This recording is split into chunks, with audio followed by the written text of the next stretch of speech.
More than I don't have all the big news the mayor's got. I mean, he's got way more big news than I do. You all probably, in some of your respective fields, just like healthcare, you probably know more of what's going on with Medicaid expansion since the governor didn't want to participate in that, but I'm not saying Oklahoma's not trying, so you all might know more from the hospital association that I currently know.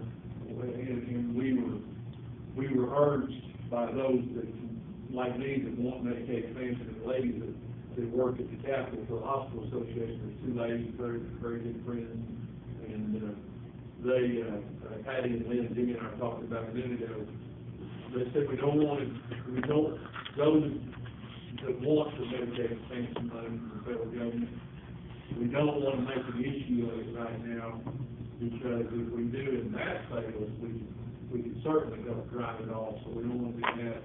So I'm not sure what the healthcare authority is doing or any hospital association, but I'm confident that they're trying. So you may know more details on that, and I certainly support it.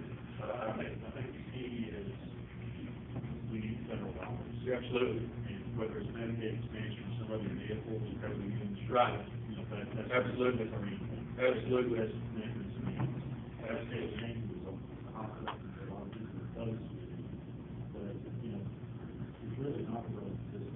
No. A lot of healthcare providers say we don't need to save more money in Medicaid because this society is not. No. It's working very well. Shop program and all that. Right. Very well for hospital. Right. So, you know, we're certainly open to mechanisms or other alternatives that don't provide, you know, federal dollars in Oklahoma. Those with other states. There are other states, and we pay, I don't know what the total amount of federal taxes this state pays. We as individuals pay and businesses pay, but I pay some. And I don't want my money to go to another state if I pay it in, and there's some of it can go to healthcare. You will hear from those that want it turned away or don't want to eat from those that want it turned away. Well, we don't want to accept it now, and then the federal government stops paying in a year or 4 years. I forget, Lynn White told me how many years that it's been a consistent stream of money, and sure, down the road we might pick up some of the tab, but everything we can gather in right now to help with that Indian care and anything else that I may not be aware of, we need to capture those dollars. It's the governor, and I get along with the governor real well, we don't always agree. She's worried about re-election, just, for her, it's around the corner. And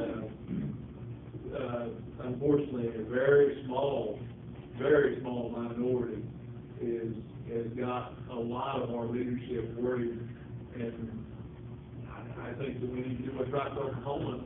And if they can give me a rational reason for turning it away, but I listen to them. Because they don't care for the president, and anything that looks like or smells like Obamacare, they want it turned back. And there's a lot about it, and I've never read the bill, the Affordable Health Care Act. I've never read that, but I know a little bit about it, and I don't agree with all of it. But turn those federal dollars back. Let me give you an example. Last year we passed the Justice Reinvestment Initiative. Chris Steele, our former Speaker of the House, worked very, very hard on this. This has to do with prison overcrowding. We're right about a lot of things, including prison overcrowding. Of course, we don't pay our DOC. We don't pay state employees. Well, I forget how many years it's been since that raised, but the ones that the DOC officers, the Department of Corrections, they're just under 70% in our whole prison system. We have about 70% of the officers we need, and we work in Chris Steele space. And I asked him a couple questions last year on this Justice Reinvestment Initiative, and it required a lot of state money, but it also was going to receive a lot of federal money.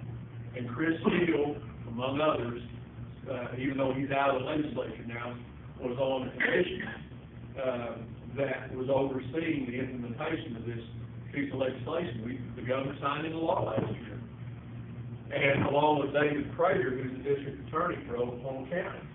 They both resigned recently because the governor turned all the federal money back that would have gone into this. We gripe about overcrowding, but that dirty old federal money, we turn it back.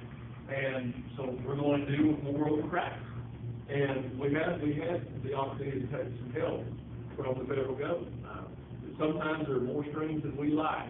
And you know very well, Money, all the programs that you deal with in the school system. I can't imagine just as an administrator what you have to do with it, but there are some benefits to all the strings attached. So, I don't agree with everything that the president does. I don't agree with everything my leadership does in the House. I do respect it. And that's where we have a breakdown in today's legislative process. The lack of respect causes personalities to do things that we're not paying attention to the content of the legislation. And I see a bigger erosion of it at the national level. Of course, I'm prejudiced. I'm serving in the state legislature. So I see it with I just see it in our state legislature. When I go to someone as a chairman of a committee, and I say, well, here's my piece of legislation. Here's what it does.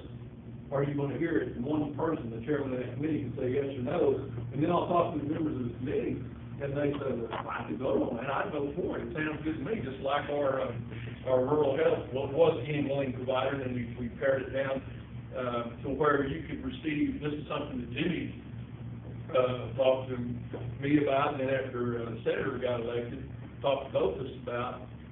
And we tried to carry it through the legislature, and it just hit a brick wall. And the insurance companies are the ones that beat us down. But all we were saying was, if you have a paid-up health insurance policy at any time, that you can go to any hospital in the state of Oklahoma and receive your care. And I'm talking about outpatient care, not emergency room care. That's a whole other issue. And we can't get that thing off square one. And I said, and some of the excuses are, well, you're interfering with a contract between two business entities, and that's true.